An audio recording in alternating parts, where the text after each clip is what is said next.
सांख्य दर्शन में प्रथम अध्याय में सूक्त 88 प्रश्न उपमान परमान का ग्रहण क्यों नहीं किया, इसका उत्तर देते हैं। उपरोक्त प्रत्यक्ष अनुमान और आगम शब्द उन तीन प्रमाणों की सिद्धि में उपमान, ऐतिह्य, अर्थपति, संभव और अभाव, इनकी सिद्धि अंतर्निहित है। इसलिए उपमान आदि अधिक प्रमाणों के मानने की विशेष आवश्यकता नहीं है। जैसे उपमान संज्ञा संगी के संबंध की प्रतीति कराने वाले को कहते हैं। यथा गौ तथा गवय, गो सदृश्यो गव्यो वा, जैसे ये गौ वैसे ही गवय होता है। यह शब्द प्रमाण में आ जाता है क्योंकि शब्द प्रमाण विश्वादात्मक होता है। इसमें भी आचार्य के द्वारा बतलाए हुए गो धर्मों का मन में निश्चय करके उस गवय को भी जान लेता है कि इसमें सारे गौ के लक्षण सींग, पूंछ और गलकंबल आदि हैं। इसलिए यह उपमान परमान शब्द परमान में अंतर्निहित है, पृथक परमान नहीं। ऐतिह्य, ये भी शब्द परमान में ही अंतर्निहित माना जाता है क्योंकि यथार्थ इतिहास को ऐतिह्य कहते हैं।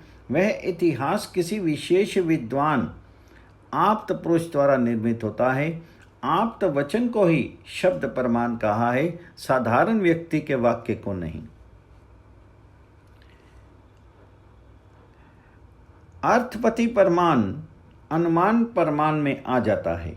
जैसे देवदत्तो दीवा, देवदत्त नाम का व्यक्ति दिन में नहीं खाता, फिर भी हृष्ट पुष्ट है। इसका अर्थ हुआ कि दिन में नहीं खाता और हृष्ट पुष्ट है तो रात्रि में खाता होगा, क्योंकि बिना खाए पिए स्वस्थ रह ही नहीं सकता।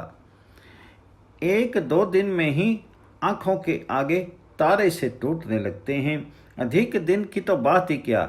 इसलिए ये अनुमान का विषय है कि अर्थपति प्रमाण से भी कह दिया जाता है।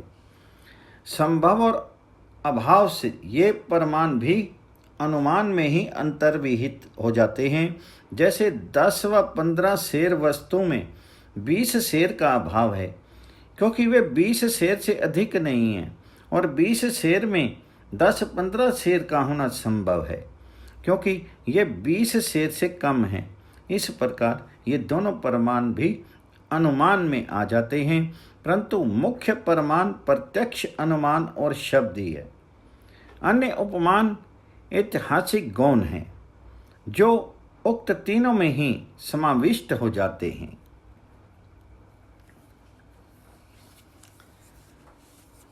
प्रश्न अब आचार्य के सूत्र के अनुसार प्रत्यक्ष आदि प्रमाणों का लक्षण प्रस्तुत करते हैं। जिस इंद्रिय से जो विषय संबंधित है, उस विषय के समान आकार वाला अथवा उसका बोध कराने वाला विज्ञान अर्थात ज्ञान तत्प्रत्यक्षम ही प्रत्यक्ष कहता है। वह सभी ज्ञान इंद्रियों से अपने अपने विषय से संबंधित है, न केवल चक्षु से ही, जैसे श्रोत्र से शब्द का, नासिका से गंध का, रसना से रस का और त्वचा से स्पर्श का बोध होता है, क्योंकि एक दूसरे इंद्रिय का विषय एक दूसरी इंद्रिय से प्रत्यक्ष जाना नहीं जा सकता। जैसे शब्द को आंखें प्रत्यक्ष नहीं कर सकती। इसलिए सभी इंद्रियों के विषय निश्चित हैं, वे उन से जाने जाते हैं, सब विषय सभी से नहीं। प्रश्न योगी को ईश्वर आदि का प्रत्यक्ष कैसे होता है, इसे बतलाते हैं। योगियों को अरूपमान ईश्वर का और अतीत अनागत पदार्थों का चक्षु आदि बाह्य इंद्रियों से प्रत्यक्ष नहीं होता, अपितु वह समाधि द्वारा ही उनका प्रत्यक्ष करता है। इसलिए उपरोक्त कह आए हैं कि सभी प्रकार का प्रत्यक्ष इन इंद्रियों से सबका नहीं हो सकता। योगी अभ्यंतर इंद्रियां रहित आत्मा से प्रत्यक्ष करता है, इसलिए कोई दोष नहीं।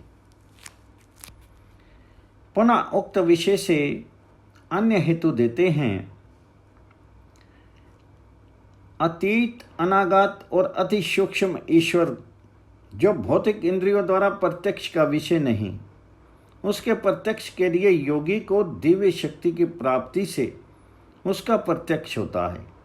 इसलिए केवल हर वस्तु को भौतिक इंद्रियों से ही प्रत्यक्ष मानना उचित नहीं। योगी के संबंध में उक्त दोष नहीं आता है। प्रश्न, ईश्वर को ही जगत के उपादान मानने में क्या आपत्ति है? चक्षु इंद्रियां गम्य न होने से ईश्वर के अस्तित्व को ही स्वीकार न करने से क्या हानि है? तो इसका उत्तर देते हैं, ईश्वर जगत का उपादान कारण नहीं हो सकता, क्योंकि यह जगत सतोगुण, रजोगुण और तमोगुण त्रिगुण आत्मक है। ईश्वर इन तीनों गुणों से रहित है, इसलिए वह उपादान कारण नहीं हो सकता। वैसा तत्व प्रकृति ही है जो त्रिगुणात्मक, जैसा कि पूर्व वर्णन कराए हैं, वही उपादान कारण है। दूसरे इस सूत्र का अर्थ ईश्वर की सत्ता से रहित ही करते हैं। ऐसा उन विचारकों का विचार सांख्य शास्त्र से सत्ता ही विरुद्ध है, क्योंकि आगे स्वयं कहा है कि ईश्वर इस जगत में सर्वव्यापक और सर्वशक्तिमान होने से सारे जीवों के कर्मों का ज्ञाता है। सा ही सर्ववित्त सर्वकर्ता ईश्वर सिद्धि सिद्धा और इस जगत का उत्पादक है। फिर इस सूत्र से उसकी सत्ता का निषेध कैसे कर देते? वदतो व्याघात दोष युक्त ऋषि कभी नहीं हो सकते। इसलिए इस सूत्र का ये भी अर्थ हो सकता है कि उस अति सूक्ष्म अरूपमान तत्व ईश्वर की इन चक्षुर आदि भौतिक परिच्छिन्न इंद्रियों से सिद्धि प्राप्त नहीं कर सकते। वह समाधि द्वारा दिव्य शक्ति प्राप्त होने पर ही प्राप्त हो सकता है। इस प्रकार इस सूत्र के वास्तविक अर्थ को ना समझे बिना सांख्य आचार्य को निरीश्वर आदि का दोष लगा दिया, जो स्वयं अनभिज्ञता का दोष था। इसलिए ईश्वर इस जगत का ना उपादान कारण है और ना ये संसार ईश्वर के अस्तित्व से रहित है। यदि ईश्वर की सत्ता स्वीकार ना की जाए तो इस संसार की उत्पत्ति, रक्षा और संहार कौन करेगा? प्रकृति जड़ है, वह स्वयं पराधीन होती है और जीवात्मा अल्पज्ञ, एकदेशी और सीमित शक्ति युक्त है। वह इस महान विशाल ब्रह्मांड की उत्पत्ति आदि कर नहीं सकता। इसलिए ईश्वर की सत्ता स्वीकार किए बिना जगत उत्पत्ति आदि कार्य संभव नहीं।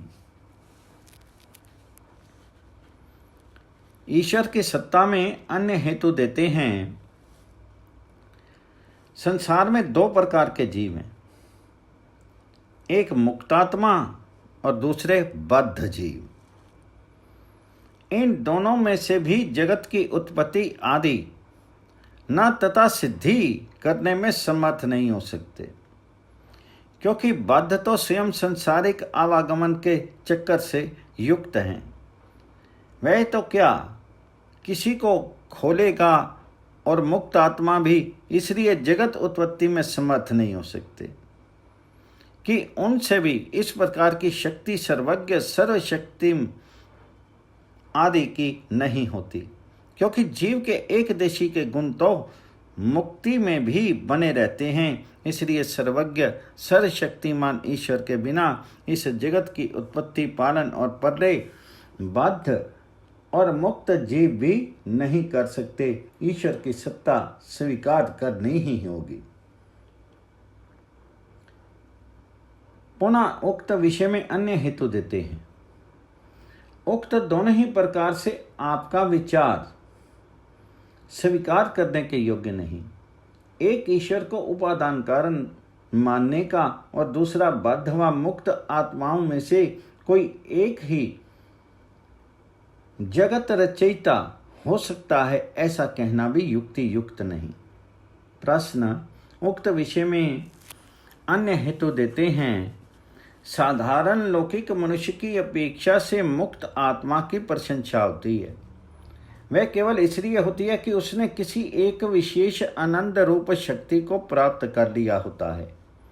वह शक्ति एकमात्र ईश्वरी है और दूसरे उस परमात्मा को साधारण मनुष्य के लिए भी उपासना का विधान शास्त्रों में प्रतिपादित किया है, जैसा कि अथर्ववेद में 10:8-29 में कहा है कि जिस परिपूर्ण सर्वव्यापक पर ब्रह्म ने ये संपूर्ण जगत रचा है और जो इसकी स्थिति आदि कर रहा है, उसको उपासना द्वारा प्राप्त करें।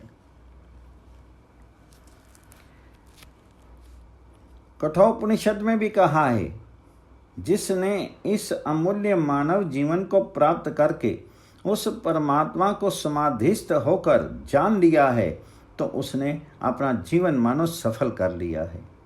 और जिसने इस संसार के विषय भोगों में ही नष्ट कर दिया है, तो उसने अपनी सबसे बड़ी हानि की है। इत्यादि प्रमाणों से ईश्वर की उपासना करना और मुक्त आत्मा की प्रशंसा होनी ईश्वर की सत्ता को सिद्ध करती है।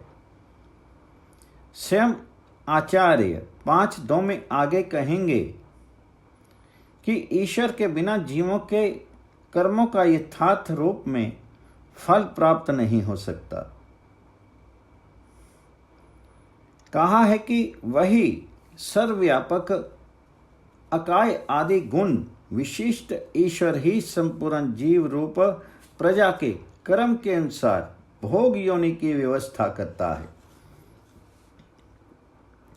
कुछ विद्वान ईश्वर को जगत उत्पादक इसलिए नहीं मानते क्योंकि वह शीरधारी नहीं है। उसका हेतु यह कि सर्वत्र कर्तव्य शरीरधारी युक्त देखा जाता है और घटपट आदि कार्य कुंभकार आदि द्वारा देखते हैं, परंतु ये हेतु ईश्वर की असिद्धि में समीचीन नहीं, क्योंकि शीरधारी अल्पज्ञ एकदेशी और विनाशी होता है। स्वयं किसी को उत्पन्न करने की अपेक्षा से युक्त होता है। फिर इस प्रकार का शीरधारी ईश्वर कैसे सूक्ष्म से सूक्ष्म जीवों में व्यापक होकर के कर्मों का ज्ञाता हो सकेगा। इस प्रकार बिना कर्मों के यथार्थ ज्ञान के कर्म के अनुसार भोग योनि देने द्वारा ईश्वर कैसे सिद्ध होगा। इस प्रकार शीरधारी मानने में अनेकों दोषों की प्राप्ति होगी, जो उपरोक्त श्रुति स्मृति और युक्ति विरुद्ध होगा। इसलिए जगत रचयिता कभी शीरधारी नहीं हो सकता। जब वह किसी महान शक्ति को उत्पन्न अथवा किसी विशाल कार्य को बिना शीर के कर सकता है, तो क्या उसका विनाश नहीं कर सकता? जबकि विनाश करने की अपेक्षा बनाना कठिन होता है, जो लोक सिद्ध है। श्वेताश्वतर उपनिषद में 6:8 में कहा भी है, अर्थात सृष्टि की उत्पत्ति में उस जगदीश्वर की स्वाभाविक ज्ञान बल और क्रिया होती है। इस कारण उसे शीर धारण करने की आवश्यकता नहीं होती और जीवों के भोग योनि प्राप्ति में अदृष्ट कारण होते हैं। पुनः उक्त विषय में अन्य हेतु देते हैं। जिस प्रकार अयस्कांत मणि के अधिक समीपता को प्राप्त होने पर लोहे में गति आ जाती है, इसी प्रकार प्रकृति में ईश्वर की समीपता की प्रेरणा से जगत रचने के लिए प्रकृति में चेष्टा होती है। स्वयं जड़ प्रकृति जगत उत्पत्ति में समर्थ नहीं हो सकती, परंतु प्रकृति और ईश्वर की यह समीपता का संबंध स्वाभिभाव से है जो अनादिकाल से चला आ रहा है और चलता रहेगा। ईश्वर स्वामी हैं और प्रकृति स हैं, इसलिए निराकार ईश्वर से जगत उत्पत्ति में कोई दोष नहीं। प्रश्न, जिस प्रकार जगत का स्वामी ईश्वर है, इसी प्रकार प्रत्येक शरीरों का एक एक जीवात्मा भी अपने अपने देह का स्वामी है। इसका प्रतिपादन करते हैं। प्रत्येक शरीरों में होने वाले दर्शन, श्रवण, मनन आदि समस्त विशेष कार्यों का भी जीवा नाम प्रत्येक चेतन आत्मा ईश्वरवत अपने अपने देह का अधिष्ठाता है। अर्थात जिस प्रकार संसार का स्वामी व अधिष्ठाता ईश्वर है, इसी प्रकार प्रत्येक जीवात्मा भी स शरीर का स्वामी है, इसलिए इसे स्वतंत्र कर्ता कहा है और फल ईश्वर अधीन होता है। प्रश्न, अब वेद उत्पत्ति के विषय में कहते हैं। नित्य सर्व विद्या में होने से ईश्वर से ही वेदों का अग्नि, वायु, आदित्य और अंगिरा ऋषियों के द्वारा सृष्टि के आदि में ऋग्वेद, यजुर्वेद, साम और अथर्ववेद का उपदेश क्रमशः मनुष्यों के कल्याणार्थ प्राप्त हुआ। यदि वेदों का ईश्वर के साथ कोई संबंध ना होता तो ईश्वर के स्वरूप का वर्णन दोष रहित और सर्व सत्य विद्या से युक्त ना होता। इससे यह जानना चाहिए कि जिस प्रकार ईश्वर सर्व विद्या युक्त है, इसी प्रकार वेद भी सभी सत्य, ज्ञान, विज्ञान, कला, कौशल से परिपूर्ण है।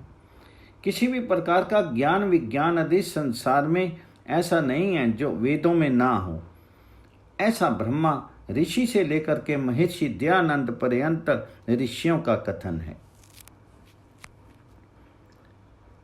प्रश्न, हम कैसे जानें कि अग्नि और ऋषियों के द्वारा वेद ज्ञान प्रकट हुआ? इसका उत्तर देते हैं। उस ईश्वर की समीपता से अर्थात पवित्र मुक्त आत्मा होने से अंतःकरण, उन ऋषियों का अंतःकरण उस ज्ञान के ग्रहण का अधिकारी हो जाता है। जिस प्रकार लोहा अग्नि की समीपता से उष्णत्व को धारण कर लेता है अथवा चेतन जीवात्मा की शक्ति से जड़ रूप अंतःकरण और हाथ पैर युक्त शरीर गति करने की शक्ति को प्राप्त हो जाता है, वैसे ही पवित्र अंतःकरण युक्त अग्नि, वायु और ऋषियों के हृदय में ईश्वर ने वेद ज्ञान दिया, क्योंकि ईश्वर की समीपता व कृपा से वे उस ज्ञान के ग्रहण करने में समर्थवान हो जाते हैं। प्रश्न, अब अनुमान प्रमाण का लक्षण करते हैं। व्याप्ति युक्त हेतु से ज्ञाता को जिस साध्य का ज्ञान होता है उसको अनुमान प्रमाण कहते हैं।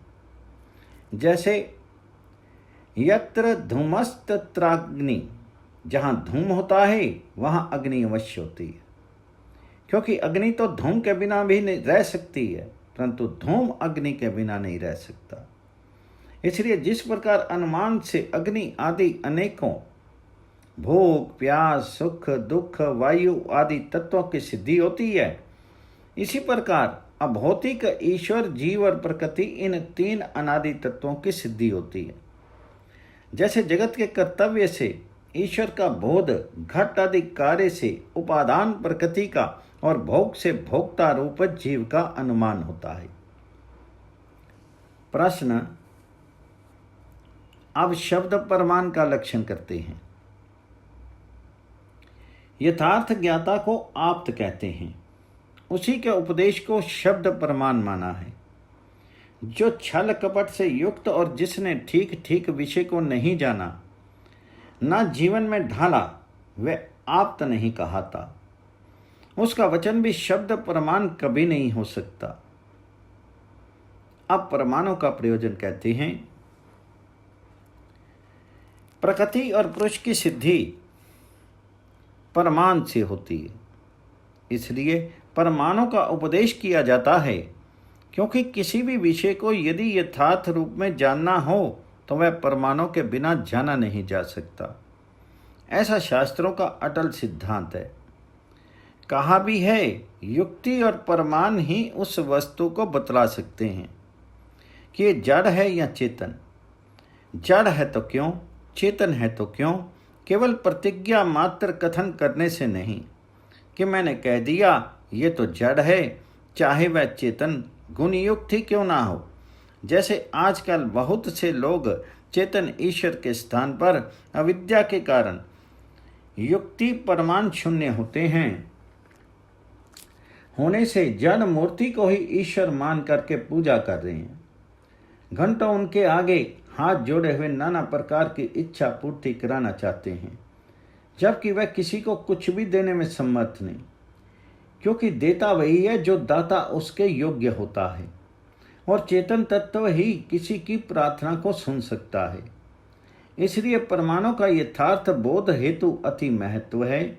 ईश्वर, जीव और प्रकृति का बोध भी इससे ही होता है। प्रश्न, अब सामान्य दृष्ट प्रमाण के विषय में कहते हैं। सामान्य प्रमाण से जड़ चेतन दोनों तत्वों की सिद्धि होती है। जैसा कि विस्तार से पूर्व कह आए हैं कि अनुमान प्रमाण 3 प्रकार का होता है। पूर्ववत, कारण से कार्य का अनुमान, जैसे बादलों से वर्षा का। शेषवत, कार्य से कारण का, जैसे नदी के पूर्व शुद्ध जल से भिन्न तूफान युक्त गंदला पानी देखकर परतों पर ही वर्षा का अनुमान लगाना। और सामान्य बिना कर्ता के व गति के कोई कार्य संपन्न नहीं होता। एक स्थान से दूसरे स्थान पर जाना गति पूर्वक ही हो सकता है, चाहे वह पैदल हो अथवा मोटर आदि किसी साधन से। यह अनुमान प्रमाण वास्तव में सबसे अधिक ईश्वर, जीव और प्रकृति आदि की सिद्धि में अति महत्वशाली है। प्रश्न, उक्त अनुमान प्रमाण की सिद्धि में 2-4 उदाहरण प्रस्तुत करते हैं। सुख दुख रूप भोग, चित्त अवसान किसी न किसी चेतन निष्ठ होता है, क्योंकि भोग तत्व जड़ होता है। जड़ कभी स्वयं सेवन नहीं कर सकता। जैसे अन्न फल आदि किसी चेतन जीवधारी के लिए ही होते हैं, इसी प्रकार ये जड़ प्रकृति का बना संसार चेतन जीवधारी के लिए ही है। वह अपवर्गार्थ और कर्म फल भोगार्थ जानना चाहिए। ये अनुमान प्रमाण से सिद्ध है। दूसरे जीवात्मा संसारिक भोगों को भोगता हुआ भी अपने चेतनत्व में किसी प्रकार की हानि को प्राप्त नहीं होता। हाँ, शुभ अशुभ कर्मों से शुद्ध अशुद्ध अन्न जल व शराब आदि पीने से वैसी वृत्ति वाला अवश्य हो जाता है, परंतु संसारिक भोग हैं जीवात्मा के लिए, इसमें किसी भी प्रकार का संशय नहीं है।